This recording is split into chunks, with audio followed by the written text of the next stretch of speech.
Посигналь-ка.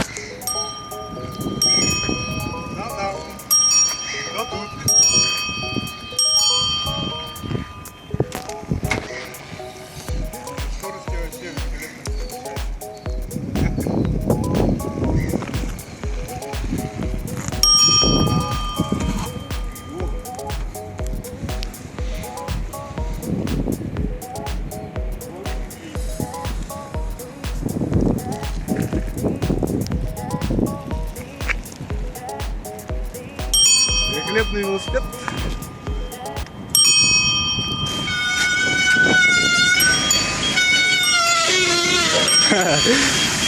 Таня? Да нет. Таня, что расскажешь? Да что ты будешь рассказывать? Мы друг с другом знакомы уже 100-500 лет. Уже без слов все понятно. Давай немного помедленнее. А то у меня вот так трясет.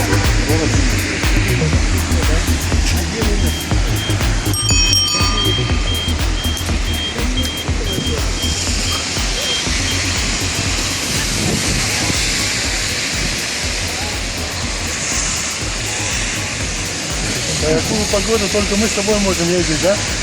Да. Как и, Смотри, как я снимаю, блядь. как и 17 лет назад. Почему 17? Я когда? Может 20? 20 мне 7 лет было. Ну, 7 лет тоже ездили.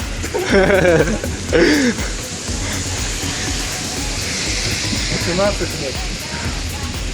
А, нет. Да? 17 лет уже на Урале ездили.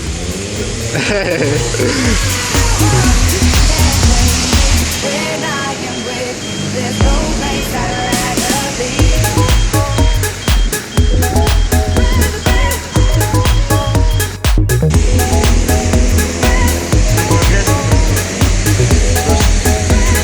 А резина почему такая? Чтобы грязь не А, ну. было.